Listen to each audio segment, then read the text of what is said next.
მოგესალმებით. ჩვენ ხშირად ვსაუბრობთ ხოლმე ევროკავშირის იმ კრიზისულ მდგომარეობაზე, რომელშიც ის გლობალურმა deep state-მა შეიყვანა. ეს კრიზისი პოლიტიკური სახისაც არის და ეკონომიკურიც, მაგრამ ამჯერად პოლიტიკურზე შევჩერდებით. მიუნხენის უსაფრთხოების კონფერენცია სრულად იყო ევროკავშირის პოლიტიკური კრიზისის სახე.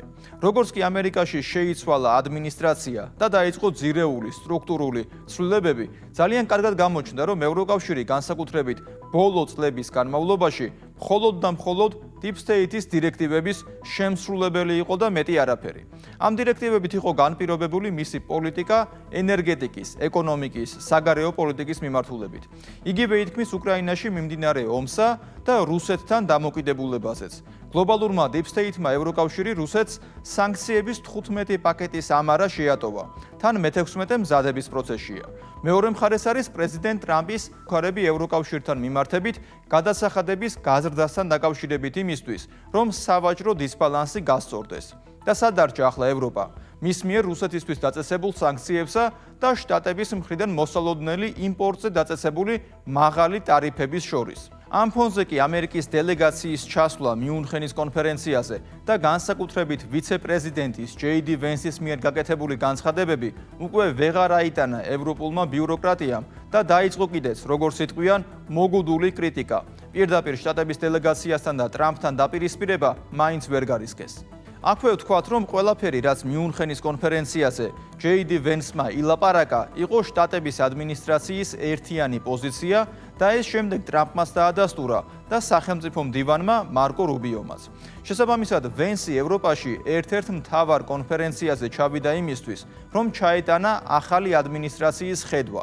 ეს ხედვა კი როგორც საშინაო, ისე საგარეო პოლიტიკაში ემყარება რეალიზმს. ეროვნულ და სახელმწიფოებრივ ინტერესებს. ეს ცნებები წინა ადმინისტრაციის პირობებში საერთოდ არ არსებობდა. ასეთი იყო deep state-ის დაკვეთა და იმიტომ. დღეს თამამად შეგვიძლია ვთქვათ, რომ ბოლო 4 წლის განმავლობაში ყველაფერი, რაც ევროკავშირში ხდებოდა, ენერგეტიკიდან დაწყებული უკრაინის ომით დასრულებული, იყო deep state-ის პოლიტიკა. მარიონეტად ბაიდენის ადმინისტრაციას იყენებდნენ. ბაიდენის ადმინისტრაცია თავის მხრივ ევროკავშირის ბიუროკრატიასა და პოლიტიკურ ელიტას, ანუ ევროკრატებს. Vance-ის სიტყვებიდან ევროპული პოლიტიკური ელიტისთვის ძალიან ყურის მომჭრელი იყო საუბარი ევროპის გამოწვევებზე. წლების განმავლობაში ევროკავშირი ამკვიდრებდა ხედვას, რომ მთავარი საფრთხე რუსეთია, მთავარი აგრესორიც რუსეთია, ჩინეთის საფრთხეა და საშიშია. ევროკავშირის საგარეო და უსაფრთხოების საკითხებში ყოფილი წარმომადგენელი ჟოზეფ ბორელი იმასაც ამბობდა, რომ თურმე ევროპა ბაღია და დანარჩენი გარშემო ჯუნგლები. ამ გადმოსახედიდან იმის მოსმენა, რომ ეს არ არის ძირითადი გამოწვევა და მთავარი პრობლემა ევროკავშირშია, ბუნებრივია ბევრს გამოიყვანდა წყობიდან და ასე მოხდა კიდეც. ვიცე-პრეზიდენტმა Vance-მა ვითარების სარკეთ მოიყვანა გაუქმებული არჩევნები რუმინეთში. ყოფილი ევროკომისრის ტიერი ბრეტონის კმაყოფილება ამ არჩევნების გაუქმებითა და მისი მუქარა გერმანიაში არჩევნების შედეგების გაუქმებასთან დაკავშირებით, თუ კი ევროკავშირი ამის საჭიროებას დაინახავდა. Vance-ის განცხადებით კიდევ ერთხელ დადასტურდა ის, რასაც ჩვენ რუმინეთთან დაკავშირებით უკვე დიდი ხანია ვამბობთ. რუმინეთში არჩევნები deep state-მა გააუქმა. გააუქმა იმიტომ, რომ მემარჯვენე და რეალისტი პოლიტიკოსის კალინ ჯორჯესკუს ხელისუფლებაში მოსვლა არ სურდათ. არ სურდათ, რომ ფიცოსა და ორბანის ევროსკეპტიკურ დუეტს უკვე მესამეც შემატებოდა ჯორჯესკუს სახით და სლოვაკეთი, უნგრეთი, რუმინეთის სახით უკვე ევროსკეპტიკური ტრიო მიეღოთ. არადა არჩევნების გაუქმებაზე მოთხოვნები საქართველოშიც რამდენჯერ მოგვისმენია. 2020 წლის შემდეგ ასე იყო ყველა შემთხვევაში. რადიკალური ოპოზიცია ყოველგვარი დასაბუთების გარეშე მხოლოდ იმიტომ, რომ შედეგები არ აწყობდათ, არჩევნების გაუქმებას ითხოვდნენ. თან ისე რომ ხელში გაყალბების ერთი ფაქტიც კი არ ეჭირათ. დღეს მით უმეტეს მიუნხენში Vance-ის სიტყვის შემდეგ კიდევ უფრო თამამად შეიძლება იმის თქმა, რომ აქაური ქართული რადიკალური ოპოზიცია deep state-ის პატარა მარიონეტები არიან, პატარა ევროკავშირის მარიონეტებთან შედარებით. Deep state-ის ქართველ მარიონეტებს კი ერთადერთი, რაც ევალებათ, სახელმწიფო გადატრიალება და რევოლუციაა. სხვა მხრივ მათი ფასი ნულია. არჩევნების საკითხი ერთია, ამ წარეების გადაყლაპვა ევროკავშირში მეტნაკლებად მაინც შეუძლიათ, მაგრამ Vance-ის მიერ ევროკავშირის რეალობის ორველისეული სურათის დახატვა მათთვის ნამდვილად მტკივნეული იქნებოდა. სიტყვის თავისუფლების შეზღუდვა, ინტერნეტში რეგულაციები იმისთვის, რომ საწინააღმდეგო აზრი არ გაჟღერდეს. ინტერნეტში კომენტარების გამო პოლიციის რეიდების ჩატარება.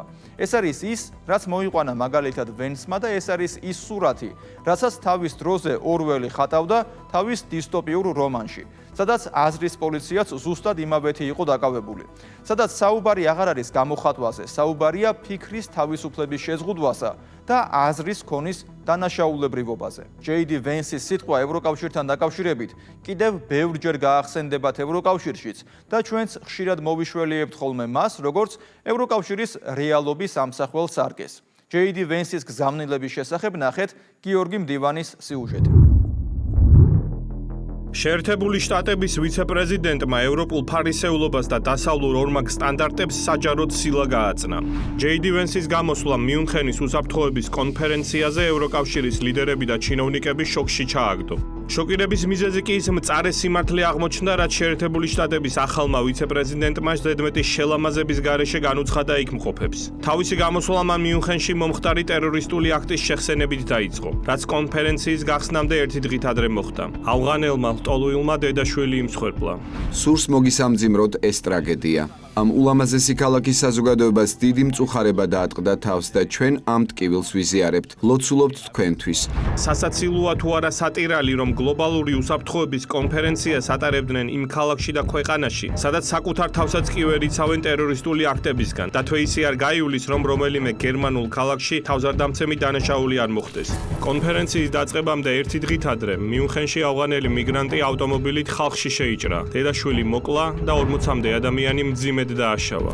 ბოლო პერიოდში ლტოლვილების მიერ ჩადენილი ტერორისტული აქტები იმდენად გახშირდა, რომ ეს გერმანული ყოველდღიურობის შემადგენელ ნაწილად იქცა.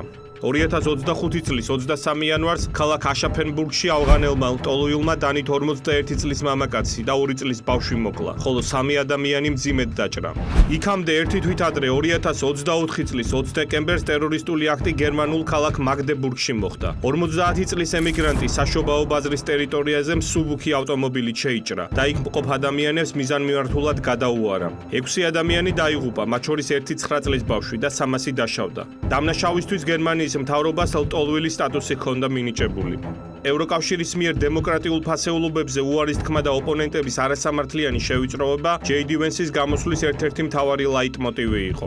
ევროპასთან დაკავშირებით უდიდესი საფრთხე არც რუსეთია და არც ჩინეთი. ეს საფრთხე არა რომელიმე გარე აქტორით არის მართული, არამედ შიგნიდან. ის რაც მადარდებს არის საფრთხე შიგნიდან. ევროპის მიერ ფუნდამენტური ღირებულებებიდან გადახვევა, იმ ღირებულებების უარყოფა, რომელიც მას ამერიკის შეერთებულ შტატებთან აერთიანებს. მე ელდა მეცა როდესაც ვიხილე ყოფილი ევროკომისრის ინტერვიუ. ის კმაყოფილებას ვერ მალავდა, რომ რუმინეთში შემდგარი არჩევნების შედეგები გაუქმდა. მან გაგვაფრთხილა, რომ თუ საქმე შესაბამისად არ წავა, იმავეს ვიხილავთ გერმანიაშიც. ასეთი აგდებული განცხადებები შოკის მომგვრელია ამერიკელებისთვის. შეერთებული შტატების ვიცე-პრეზიდენტი ევროკავშირის ანტიდემოკრატიულ ტრანსფორმაციაზე საუბრობდა, რაზეც თვითონ ევროპაშიც ბევრი პოლიტიკოსი მიუთითებდა აქამდე. ევროკავშირის ინსტიტუტები და მათი გარედან დანიშნული ხელმძღვანელები ხალხის არჩევანს და დემოკრატიის საბაზისო პრინციპს უპირისპირდებიან. JD Vance ტიერი ბრეტონს გულისხმობდა, ფრანგ ევროკომისარს, რომელმაც რუმინეთის არჩევნების გაუქმებაზე ისაუბრა და არ გამორიცხა გერმანიაშიც მსგავსი რამ AfD-ის გამარჯვების შემთხვევაში. En Europe, lorsque celle-ci risque d'être circonvenue. იქ სადაც ევროპული ქვეყნები გლობალური deep state-ის აგენტოკრატიით არ იმართება, ოფიციალური ბრიუსელი ყველა დაშვებულ და დაუშვებელ მეთოდს იყენებს ამ ქვეყნებში არეულობის მოსაწყობად და ლიდერებზე წნეხის განსახორციელებლად. ჯერ უნგრეთი და მისი პრემიერი ვიქტორ ორბანი გახდა ბრიუსელის მთავარი სამიზნე. შემდეგ სლოვაკეთის პრემიერ-მინისტრი რობერტ ფიცო. ამის შემდეგ ბიზინა ივანიშვილის დაშანტაჟებას სცადეს და საქართველოში რამდენიმე გადატრიალების მოწყობის მცდელობა ჰქონდათ. მაგრამ საბედნიეროდ ამ ყველაფერმა უშედეგოდ ჩაიარა. გლობალური deep state-ი პოლიტიკურ დევნას და ოპონენტების დისკრედიტაციას იმ ქვეყნებშიც არ ეშვება, სადაც ხელისუფლებაში ჯერ კიდევ საკუთარი გავლენის აგენტურა ჰყავთ. ხვდებიან, რომ სულ მალე მათ ანტისისტემური ლიდერები ჩაანაცვლებენ. ამიტომაც საფრანგეთში მარინ ლეპენის დაპატიმრება სურთ. გერმანიის ბუნდესტაგში ალტერნატივა გერმანიისთვის აკრძალვას განიხილავენ, ხოლო რუმინეთის საპრეზიდენტო არჩევნების შედეგები საერთოდ გააუქმეს.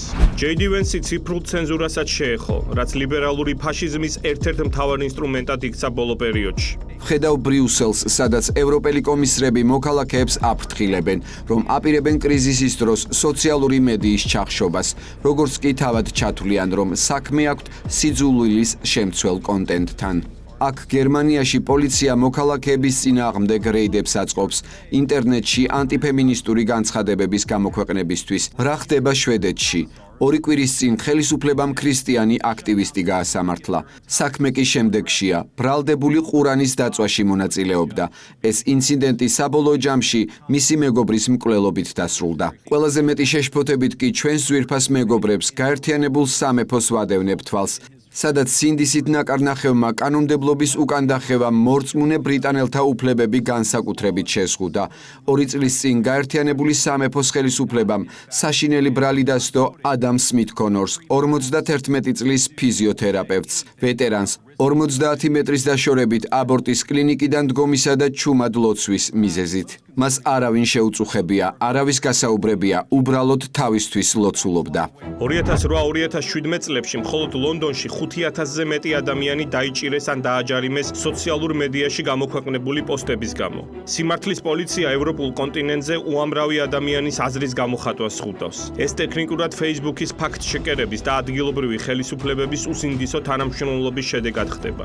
ასეთი მაღალი ტრიბუნიდან ამის შესახებ ადრე არავინ საუბრობდა, ამიტომაც ევროჩინოვნიკებისთვის ამის მოსმენა ცოტა უსიამოვნო იყო. სულ ცოტა ხნის წინ მარკ ზუკერბერგმა ჯო როგანთან ინტერვიუს დროს პირდაპირ განაცხადა, რომ ბაიდენის ადმინისტრაცია მასზე წნეხს ანხორციელებდა და კონტენტის დაცენზურებას თხოვდა.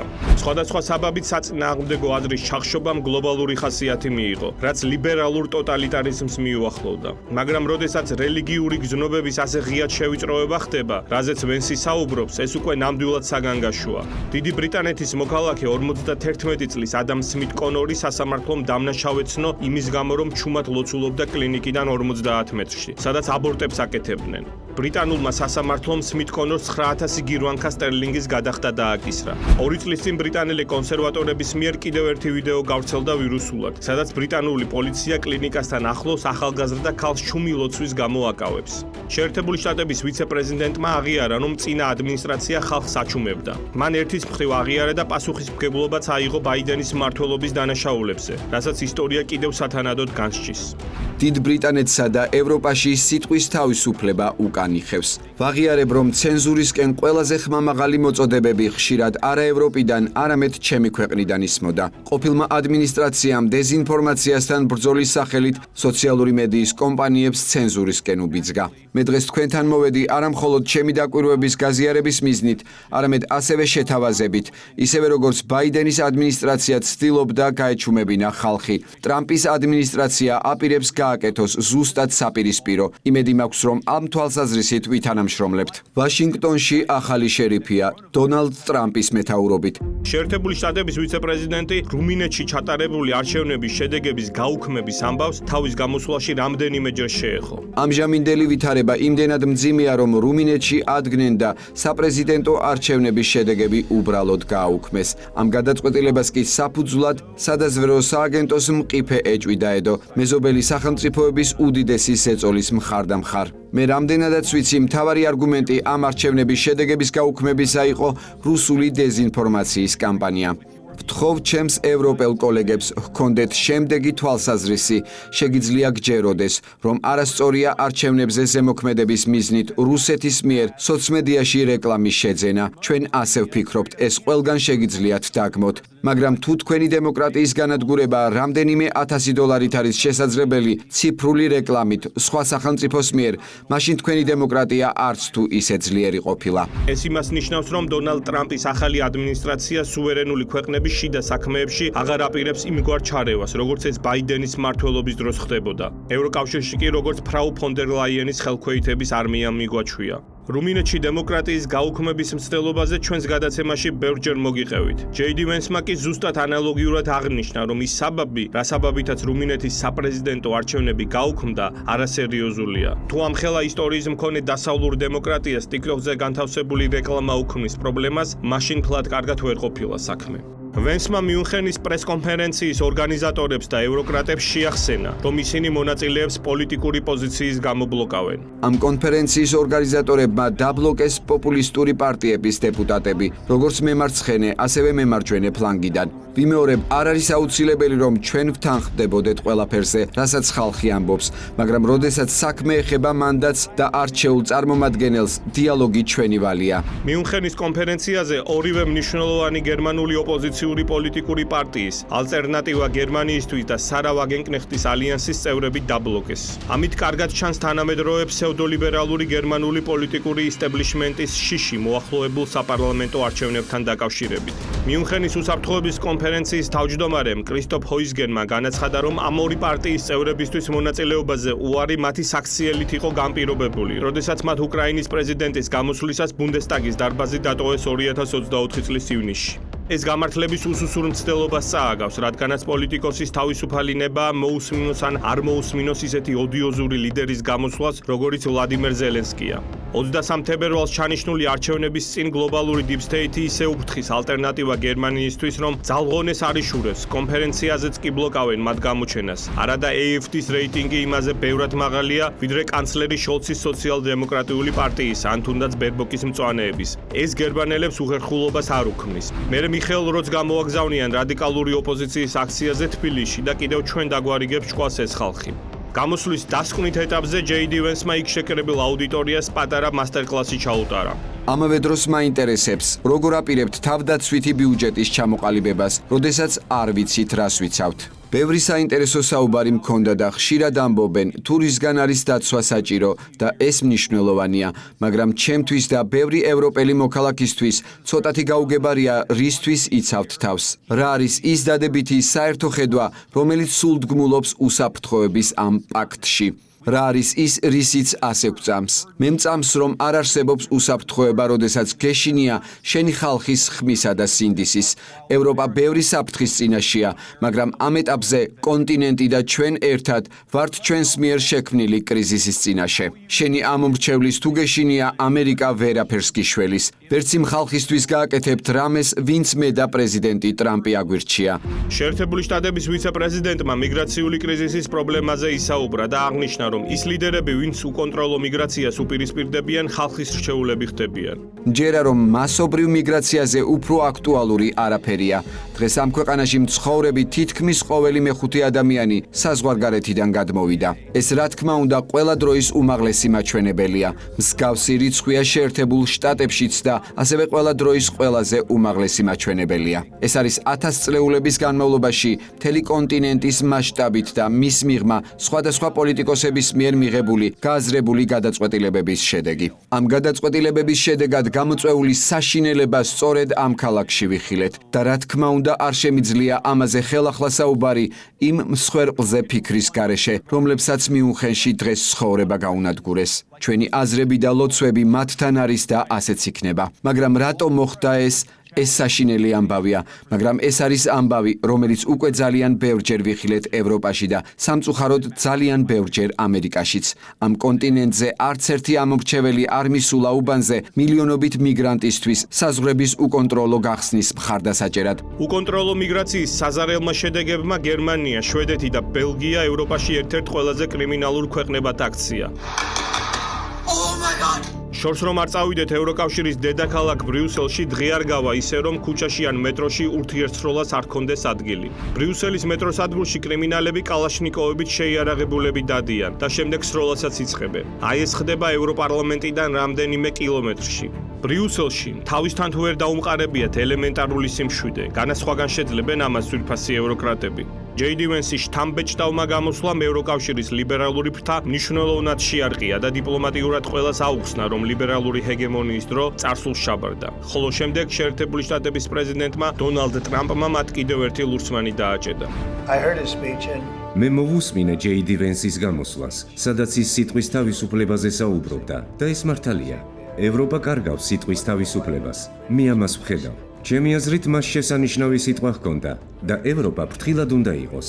მან იმიგრაციაზეც ისაუბრა. ევროპას მიგრაციის დიდი პრობლემა აქვს. შეხედეთ, როგორ იზრდება კრიმინალი ევროპის სხვადასხვა ადგილას. მე მგონია, რომ ვენსის გამოსვლა ძალიან კარგად იქნა მიღებული. I thought his speech was very well received, actually. I've heard. ამ ყველაფერს ევროკავშირის ბიუროკრატია მაყურებლისა და მსმენელის როლში უყურებდა. მიუნხენის კონფერენციაზე ერთ დარბაზში აღმოჩნდნენ Deep State-თან მებრძოლი შტატების ადმინისტრაციის წევრები და Deep State-ის მარიონეტები. არც არის გასაკვირი ის სურათი და ის განცხადებები, რაც შემდეგ მოვისმინეთ და ვნახეთ. მათთვის ალბათ ბოლო წვეთი იქნებოდა ვენსისა და ალისა ვაიდელის შეხვედრა, რომელიც პარტია ალტერნატივა გერმანიისთვის ლიდერია. 23 თებერვლამდე ძალიან ცოტაა დარჩენილი და გერმანიაში უკვე ყველა ხედავს, რომ შტატების ადმინისტრაცია მასკისა და ვიცე-პრეზიდენტის დონეზე სწორედ ალისა ვაიდელსა და მის პარტიას უჭერს მხარს. სავარაუდოდ ეს არჩევნების შედეგებზეც აისახება. ვენსის შემდეგ ევროკავშირის ლიდერებიც გამოვიდნენ სიტყვით. პანელური დისკუსიებიც გაიმართა. ისმოდა მოძველებული განცხადებები, რომ რუსეთი აგრესორია და უკრაინამ უნდა გაიმარჯვოს. ისიც თქვეს, რომ ვენსის კომენტარები მიუღებელი ყოფილა, მაგრამ ამით სურათი არ იცვლება. ამერიკის ვიცე-პრეზიდენტმა ევროკავშირსა და ევროკავშირის ბიუროკრატიას საკუთარი ადგილი მიუჩინა და მკაფიოდ დაანახა ყველას, რომ დღეს პოლიტიკაში რეალიზმისა და ეროვნულ სახელმწიფოებრივი ხედვებისა და ინტერესების დაცვის დრო დადგა. მე იოანე შაიშმელაშვილი ვარ. კვირაში 4 ჯერ 21 საათსა და 15 წუთზე უყურეთ ევროკრატიას.